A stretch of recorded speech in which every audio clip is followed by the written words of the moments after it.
Oke teman-teman, Assalamualaikum warahmatullahi wabarakatuh.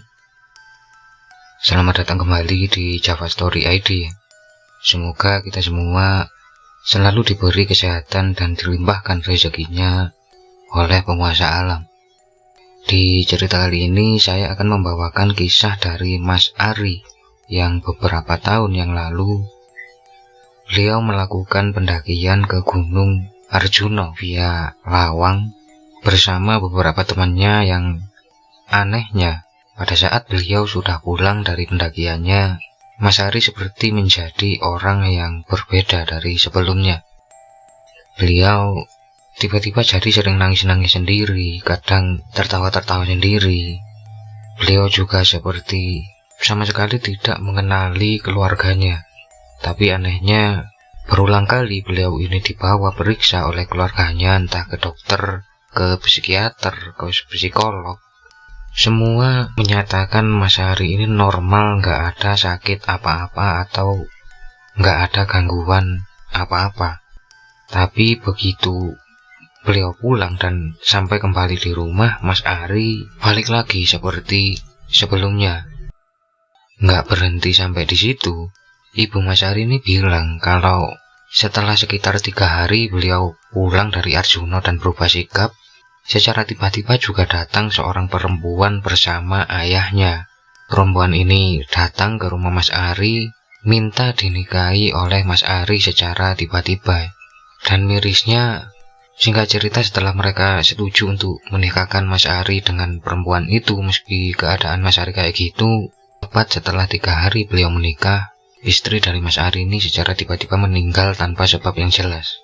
Mas Ari juga mengalami keanehan lain, seperti semacam kejanggalan di fisiknya, karena menurut orang tua beliau, rambut dan kuku Mas Ari ini sangat cepat sekali panjangnya.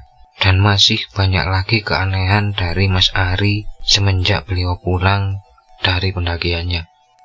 Awal saya mendapat kisah ini adalah saat salah seorang tetangga dari teman saya ini ngasih tahu ke saya soal apa yang dialami oleh keluarga Mas Ari, yang kemudian karena memang lokasinya saat itu kebetulan cukup dekat, saya coba datang ke rumah beliau. Dan kemudian saat itu saya ngobrol sama orang tuanya, sekalian minta izin untuk mengangkat kisah dari anak mereka. Di situ orang tua Mas Ari sama sekali tidak keberatan, tapi mereka tidak tahu persis apa yang sebenarnya terjadi, karena yang mereka tahu hanya sebatas anak mereka ini pulang sudah dalam keadaan seperti itu, terus tiba-tiba menikah dan tiba-tiba istrinya meninggal, dan teman-temannya pun seperti nggak bisa menjelaskan banyak soal apa yang sebenarnya dialami oleh Mas Ari. Akhirnya saat itu saya dikasih tahu oleh orang tua Mas Ari, salah seorang teman Mas Ari yang pada waktu itu juga ikut mendaki sama beliau. Nah, di sini kita sebut saja namanya Mas Erwin nih. Dan saya juga dikasih kontak beliau, yang saat saya hubungi pertama kali, Mas Erwin sempat menolak untuk menceritakannya, dan saya juga nggak bisa maksa karena itu hak beliau. Tapi setelah sekitar 3 mingguan, tiba-tiba Mas Erwin kembali menghubungi saya dan bilang beliau siap untuk menceritakan semua asal nama beliau disamarkan. Kita pun janjian untuk ketemu, dan akhirnya saya bisa membuat video kali ini atas persetujuan Mas Erwin dan juga keluarga Mas Ari. Dan sebelum cerita ini saya mulai, saya hanya ingin mengingatkan, apapun yang terjadi di kisah kali ini, buanglah sisi negatifnya, ambil pelajaran, dan sisi positifnya kita akan sama-sama mengikuti perjalanan dari Mas Ari. Dan seperti biasa, nggak usah lama-lama, langsung saja kita mulai ceritanya.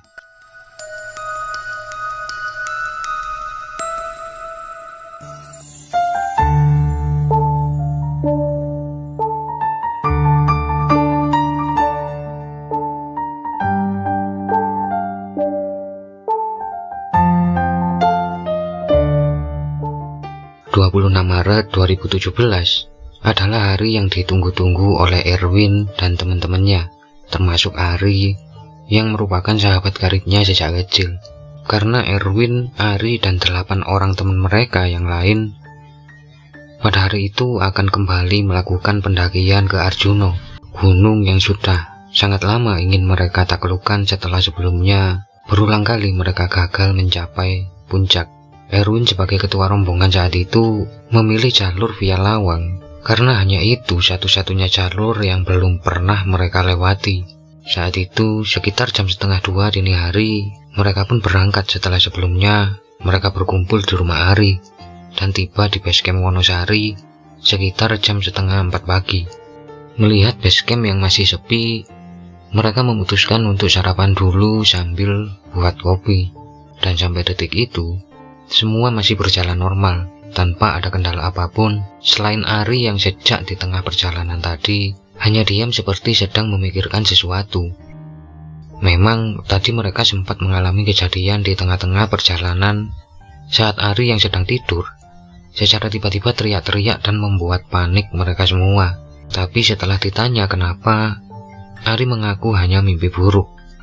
Erwin yang saat itu duduk di samping Ari mencoba menanyakan lebih jauh. Emang kamu mimpi apaan sih, Ri? Nah di situ Ari menjawab kalau secara tiba-tiba dia seperti didatangi oleh almarhum kakeknya, dan dalam mimpinya itu almarhum kakek Ari seperti marah dan meminta Ari untuk segera pulang. Sejak saat itulah Ari terus diam seperti sedang memikirkan sesuatu. Kemudian sekitar jam setengah 6 pagi, akhirnya datanglah seorang petugas ke arah basecamp. Mereka pun langsung bersiap-siap, mereka beres-beres dan segera mengurus si Maxi ya. Tapi lagi-lagi Ari bersikap aneh karena tiba-tiba dia izin ke teman-temannya ingin pulang aja. Mereka pun keheranan dengan sikap Ari dan coba untuk membujuk Ari dan nanyain gitulah kenapa kok tiba-tiba mau pulang, kan sayang udah nyampe sana gitu. Tapi karena mereka juga nggak mau maksa, akhirnya mereka mengizinkan Ari pulang atau tunggu mereka aja di basecamp. Nanti setelah mereka selesai mendaki, biar pulangnya ini bareng-bareng. Dan Ari pun setuju untuk menunggu di basecamp aja. Dan akhirnya perjalanan pun mereka mulai. Erwin yang saat itu bertugas sebagai sweeper sempat melihat Ari yang duduk sambil nunduk di dekat basecamp ketika mereka mulai jalan. Tapi ketika mereka sudah mendekati area pos 1 atau pos alang-alang, dari kejauhan mereka melihat Ari yang lari-larian kecil seperti mau nyusulin mereka. Mereka pun berhenti untuk nunggu Ari, dan saat Ari sampai, tanpa berbicara apa-apa mereka langsung lanjut jalan sampai mereka tiba di pos 1. Setibanya mereka di pos 1, barulah mereka tanya ke Ari kok tiba-tiba nyusulin. Nah saat itu Ari cuma menjawab, dia udah agak baikan dan pengen sampai di puncak Arjuno, sama seperti teman-temannya saat itu. Tentu teman-temannya ini termasuk Erwin senang mendengar hal itu karena mereka akhirnya bisa muncak bersama-sama dan nggak ada yang ketinggalan. Setelah istirahat sebentar di pos alang-alang, mereka pun akhirnya melanjutkan perjalanan ke pos 2 atau pos Lincing. Saat itu, di tengah-tengah perjalanan menuju ke pos 2, Ari tiba-tiba berhenti dan ngelamun. Erwin yang ada di belakangnya pun tanya sambil menepuk pundak Ari, "Ri, ngapain ngelamun? Ayo jalan, ntar ketinggalan." Nah saat itu Ari terlihat agak kaget dan dia pun jalan pelan-pelan. Nah saat jalan inilah baru Ari mulai ngomong ke Erwin kalau barusan dia tiba-tiba ingat sama mantan pacarnya yang bernama Siska. Ari bilang jalur ke pos 2 ini mirip banget sama jalur Kalimati, dimana dulu Siska pernah pingsan di sana, dan Ari ingat momen-momen itu. Erwin yang mendengar itu hanya bisa menghibur Ari biar dia ini nggak terus-terusan mikirin Siska ya. Memang di beberapa hari sebelum mereka berangkat, secara tiba-tiba Siska mutusin Ari dan bahkan bilang kalau dia mau nikah sama laki-laki pilihan orang tuanya. Di situ Ari tentu sangat frustasi mengingat mereka sudah hampir 7 tahun pacaran. Tapi saat Erwin berusaha menghibur Ari, justru Ari menjawab dengan jawaban yang menurut Erwin ini agak janggal. Saat itu Ari menjawab, "Enggak Win, aku nggak terima. Siska harus sama aku, apapun caranya aku nggak peduli. Termasuk ke gunung ini pun aku lakuin demi Siska, asal dia tetap sama aku." Mendengar jawaban itu Erwin justru heran. Dia bertanya-tanya, emang apa hubungannya pendakian mereka sama Siska, toh Siska juga nggak ikut.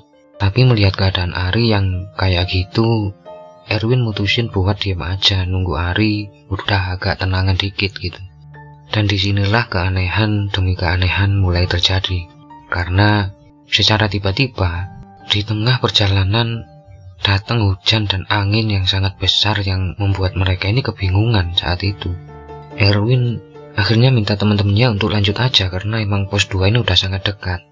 Singkat cerita, meski dengan susah payah karena hujan yang sangat besar, mereka pun tiba di area pos 2 yang saat mereka baru aja nyampe di sana, mereka semua heran karena pendaki-pendaki lainnya yang ada di sana ini pakaiannya kering semua dan cuaca di sana juga sangat cerah, bahkan cenderung panas. Saat itu beberapa rombongan yang ada di pos 2 juga sama herannya melihat rombongan dari Ari, kok pakaian mereka ini pada basah semua padahal cuaca juga sangat cerah. Saat itu Erwin dan salah satu temannya memutuskan untuk nambah stok air karena memang nggak jauh dari pos 2 ada sumber air, sementara yang lain nunggu di shelter yang ada di sana. Pada saat perjalanan mengambil air ini, Erwin dan satu temannya ini kayak seolah-olah baru sadar bahwa tadi saat mereka kehujanan, kok justru mereka semua malah ngerasa kehausan sampai bekal air mereka ini hampir habis karena semua ini pada bentar-bentar minta minum karena haus dan kayak gitulah kira-kira. Teman Erwin yang juga baru menyadari itu akhirnya ketakutan dan bilang jangan-jangan ada yang ganggu rombongan mereka, tapi kemudian dia berhasil ditenangin oleh Erwin. Mereka pun mulai mengisi bekal air mereka begitu tiba di sumber air itu dan gak lama kemudian mereka langsung jalan balik ke shelter. Gak ada apa-apa saat mereka ini jalan balik, tapi begitu mereka tiba di shelter, Erwin dan satu temennya ini disambut sambil dimarah-marahin oleh teman-teman mereka yang ada di sana. Karena menurut mereka sudah hampir 2 jam lebih Erwin ini nggak balik-balik, sampai mereka ini hampir turun untuk membuat laporan karena panik ya. Tentu Erwin keheranan karena dia ngerasa dia cuma sebentar ngambil airnya. Akhirnya karena nggak mau ribet, mereka pun langsung melanjutkan perjalanan karena takut kemalaman. Tapi ternyata apa yang rombongan mereka hadapi jauh lebih berat lagi. Jadi di perjalanan mereka dari pos 2 sampai ke pos 4, banyak sekali kejadian aneh yang mereka alami. Mulai dari hujan deras yang lagi-lagi datang, kemudian berganti dengan panas yang sangat menyengat gitu. Kemudian ada angin kencang dan mereka ini kayak nggak nyampe-nyampe di pos-pos selanjutnya. Bahkan berkali-kali mereka tersasar keluar jalur sampai-sampai ketika mereka mendekati pos 4, sudah beberapa dari mereka yang pingsan karena stamina mereka yang terkuras seolah-olah sedang diuji oleh alam. Mereka pun menyerah saat itu dan memutuskan untuk istirahat di pos 4, lalu berencana turun esok harinya. Bekal mereka juga sudah sangat menipis karena di sepanjang jalan berkali-kali mereka istirahat dan sudah mereka habiskan seolah-olah mereka udah berhari-hari mendaki padahal baru beberapa jam aja. Mereka pun buka tenda saat itu dan memasak stok bekal mereka yang terakhir yang masih tersisa ya. Yang kemudian malam harinya ketika mereka ngobrol, banyak dari mereka termasuk Erwin yang mempertanyakan gitu, apa yang sebenarnya terjadi. Kenapa mereka mengalami perjalanan yang seberat itu, sampai secara tiba-tiba Ari berdiri dan pamit mau buang air kecil sebentar, sementara yang lain lanjut ngobrol. Tapi setelah sekitar setengah jaman Ari kok belum balik-balik. Erwin yang khawatir akhirnya memutuskan untuk pergi nyariin Ari. Erwin keliling saat itu nyariin Ari karena dia nggak tahu Ari ini buang air kecil di mana.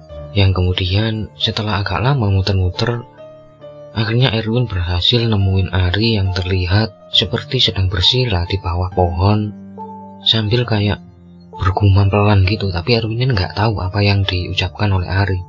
Erwin pun saat itu teriak manggil Ari, dan Ari ini kayak kaget banget gitu loh ada yang manggil dia. Ari langsung noleh ke Erwin dan dia langsung lari ke arah Erwin dengan muka yang agak kebingungan. Saat itu Erwin tanya, "Kamu ini ngapain di sana? Itu tas kamu juga ketinggalan, buruan ambil. Kita udah ditungguin sama teman-teman." Tapi saat itu Ari justru menjawab, "Udah Win, nggak apa-apa, emang tas itu aku tinggalin di sana kok. biar kalau ada yang nemu atau ada pendaki nyasar terus nemuin tas itu bisa berguna buat dia. Anggap aja aku lagi amal. Mendengar itu Erwin tentu keheranan. Ngapain Ari melakukan hal itu? Tapi mungkin karena udah capek, Erwin ini nggak mau tanya banyak. Mereka pun saat itu balik ke tenda dan singkat cerita, mereka semua pun tidur karena memang hari sudah malam. Saat itu ketika mereka baru aja masuk tenda mau tidur, lagi-lagi turun hujan, tapi hujannya ini nggak sederas yang tadi, cuma kayak rintik-rintik kecil gitu. Erwin saat itu nggak bisa tidur karena terus mikirin kelakuan dari si Ari ini. Erwin saat itu mikir, Ari ini kenapa kok kayak gitu. Apa karena Ari ini terlalu tertekan habis ditinggalin sama Siska apa gimana? Erwin juga masih ngerasa janggal dengan kelakuan Ari yang ninggalin tasnya gitu aja, kayak ketakutan gitu. Padahal Erwin tahu bener kalau Ari ini untuk mendapat tas itu dia harus nabung berbulan-bulan.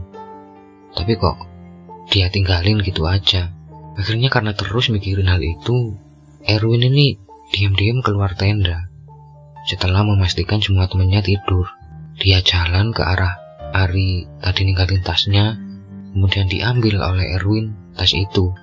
Karena dia mikir, kasihan sama Ari, dia mungkin nyesel nanti ninggalin tasnya gitu, karena emang Ari ini berasal dari keluarga yang kurang mampu, dan untuk mempunyai alat-alat buat mendaki, Ari juga harus nabung berbulan-bulan bahkan tahunan gitu.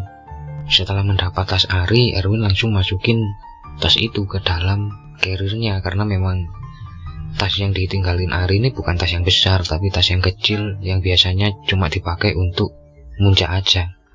Dan habis ngambil tas itu, akhirnya Erwin pun memutuskan untuk tidur lagi ya. Tapi hal lain terjadi ketika Erwin baru aja mau tidur, baru mau lalap gitu.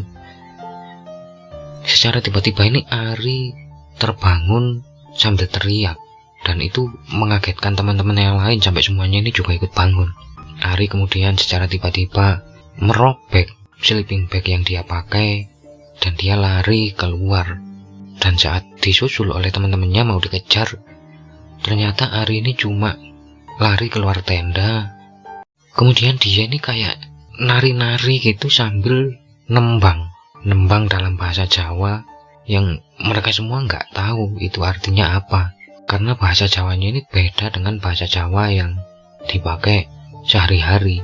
Di situ sebenarnya Erwin ini agak paham arti kata dari tembang yang dinyanyikan oleh Ari, tapi karena Erwin fokus dengan kelakuan Ari yang tiba-tiba kayak gitu, akhirnya dia ini nggak merhatiin gitu loh. Mereka semua ini cuma panik coba nyadarin Ari, sementara Ari ini nari-nari tapi badannya ini nggak bisa dikontrol, kayak kaku banget, tapi narinya ini kok luwes gitu loh, tapi begitu ditarik nggak bisa.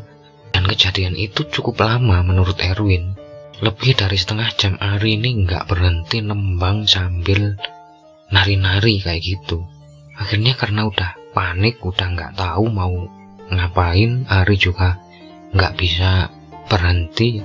Mereka semua inisiatif untuk sama-sama megangin Ari, kemudian Ari ini diikat. Dan saat diikat juga Ari ini masih aja nembang, dan tangan Ari ini yang udah diikat ke belakang masih aja kayak berusaha nari-nari gitu. Udah dibacain doa, udah pokoknya semua teman-temannya ini udah ngelakuin semua hal yang mereka bisa dan mereka tahu, tapi Ari sama sekali nggak berubah, dia tetap kayak gitu. Akhirnya karena udah pada panik, pada ketakutan, mereka semua memutuskan untuk beres-beres dan segera turun dengan menggotong Ari yang dalam keadaan terikat dengan semacam tandu darurat yang mereka buat dari kayu-kayuan yang ada di sekitar mereka. Mereka saat itu turun dengan panik sambil terus megangin Ari, takut Ari ini lompat apa gimana, sampai akhirnya mereka kembali tiba di area base camp. Nah, ketika mereka udah tiba di base camp ini, akhirnya ada beberapa petugas yang bantuin mereka, tapi karena upaya dari petugas ini juga gagal, salah seorang dari petugas ini kayak manggil entah siapa, entah orang pinter di sekitar situ untuk dimintai bantuan. Dan saat orang pinter ini datang dan coba nyadarin Ari, Ya emang bener, Ari ini sadar udah gak nari lagi, udah gak nembang lagi. Tapi Ari ini cuma diem aja sambil duduk, sambil badannya ini kayak lemes gitu. Ari kemudian dibuatin teh sama temen-temennya dan ya diminum aja gitu tanpa ngomong apa-apa. Sampai kemudian Erwin ini coba tanya ke orang yang nolongin Ari. Emang Ari kenapa mbah kayak gitu kira-kira. Orang yang nolongin Ari ini cuma duduk sambil pandangan matanya ini kayak lesu banget, sambil cuma geleng-geleng kepala dan bilang ke Erwin, maaf ya nak, mbah ini nggak bisa bantu banyak, cuma bisa bantu sebatas itu.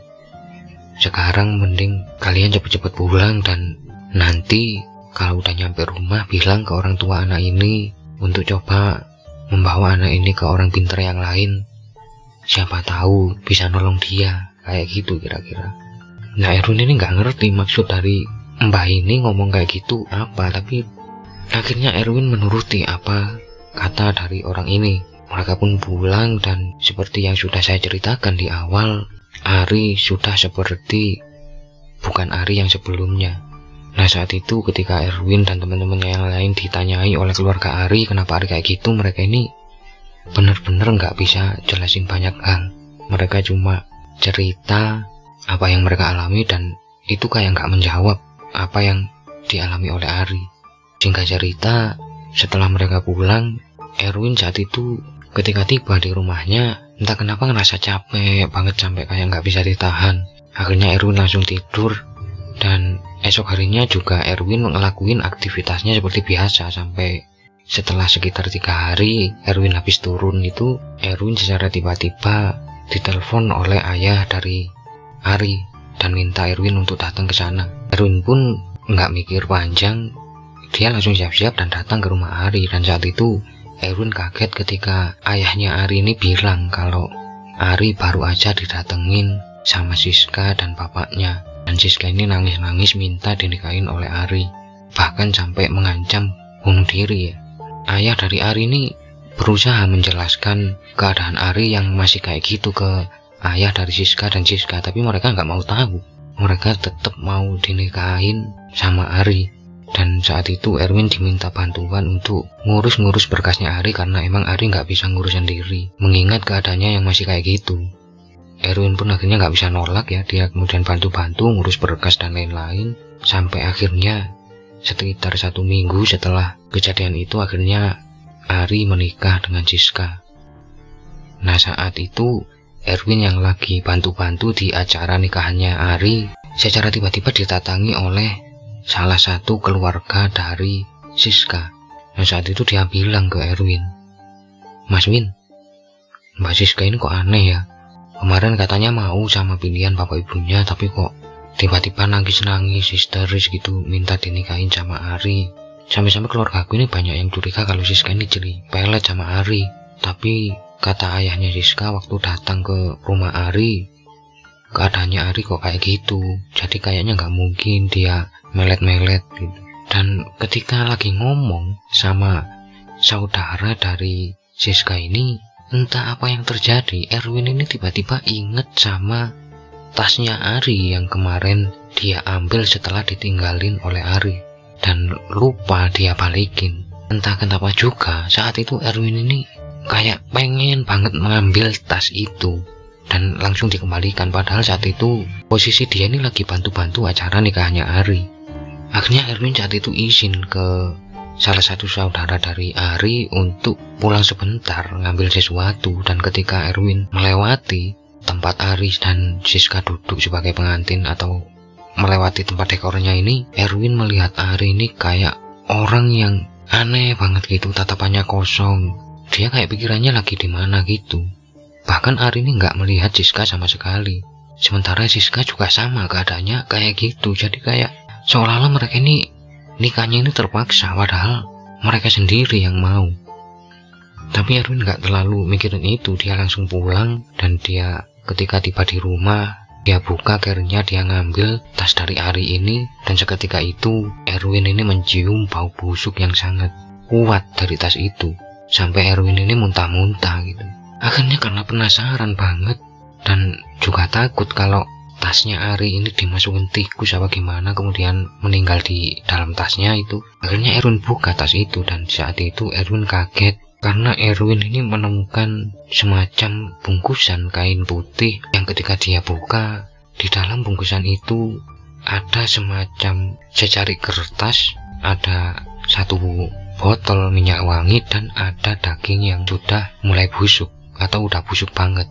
Erwin makin penasaran, akhirnya dia buka kertas itu, dan saat dia buka lipatannya ada foto Siska yang terjatuh dari dalam lipatan kertas itu, dan ada semacam tulisan berbahasa Jawa, tapi bahasa Jawanya ini kayak bahasa Jawa yang udah zaman dulu banget.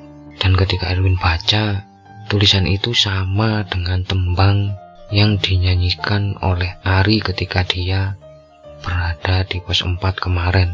Erwin saat itu mendadak ketakutan. Ini tembang apa? Karena Erwin ini nggak bisa ngerti arti semuanya, tapi beberapa bagian Erwin ini masih bisa ngerti. Jadi kata Erwin ini artinya ini kayak semacam menyerahkan raga, menyerahkan sukma, dan kayak gitu-gitulah pokoknya artinya. Akhirnya saat itu Erwin ini mengurungkan niatnya untuk mengembalikan tas Ari. Dia akhirnya pergi ke rumah salah satu orang yang dituakan lah di desanya, dan akhirnya Erwin saat itu menceritakan semua ke orang ini, sekaligus nunjukin tas Ari berikut dengan isinya juga. Dan entah kenapa orang ini juga bilang sama dengan orang yang nolongin Ari sewaktu di base camp. Kalau dia ini nggak bisa nolongin, ini udah terlanjur terjadi, dan dia minta Erwin nggak cerita ke siapa-siapa. Saat itu tas Ari ini akhirnya diminta oleh orang ini beserta isinya, kemudian Erwin disuruh gali tanah gitu, kemudian tas ini dikubur dan didoakan oleh orang ini. Dan akhirnya setelah 3 hari menikah, secara tiba-tiba Siska meninggal tanpa sebab yang jelas. Bahkan setelah divisum dan diperiksa ini nggak ada gejala apa-apa, jadi kayak tahu-tahu meninggal gitu aja. Dan keadaan Ari sampai detik ini masih sama, nggak ada perubahan sama sekali. Saat itu Mas Erwin juga bilang ke saya ya, kalau terakhir kali dia mampir ke rumah Ari, ibunya Ari ini sempat bilang ke Erwin, "Win, kalau kamu ke Arjuno lagi, tolong kamu berdoa ya di sana, suruh ngembaliin anak ibu. Ibu kangen sama anak ibu. Tolong suruh kembaliin ya. Karena ibu udah tua, udah nggak bisa ke sana." Nah saat itu Erwin cuma bisa mengiyakan dan nggak bisa ngelakuin apa-apa gitu. Sampai detik ini pun nggak ada yang benar-benar tahu apa yang sebenarnya dialami oleh Ari, selain dari cerita yang sudah saya ceritakan ini. Nggak ada yang berani ngira-ngira apa yang terjadi, dan semuanya termasuk Erwin dan orang tua Ari ini cuma bisa berharap Ari bisa kembali seperti dulu dan nggak ada lagi keanehan yang terjadi di hidup keluarga mereka gitu. Dan di sini saya juga ucapkan terima kasih banyak ke Ibu Syamsiah sekeluarga karena telah mengizinkan saya membawakan kisah dari Mas Ari. Semoga kisah Mas Ari ini bisa menjadi pelajaran untuk kita semua, terutama yang mendengar channel ini ya. Dan mohon doanya buat teman-teman semua, semoga Mas Ari bisa kembali seperti biasanya. Terima kasih juga buat Mas Erwin yang akhirnya bersedia menceritakan ini semua. Semoga Mas Erwin sekeluarga dilimpahkan rezekinya dan diberi kesehatan. Sampai ketemu di cerita-cerita selanjutnya. Tetap sehat dan salam Rahayu.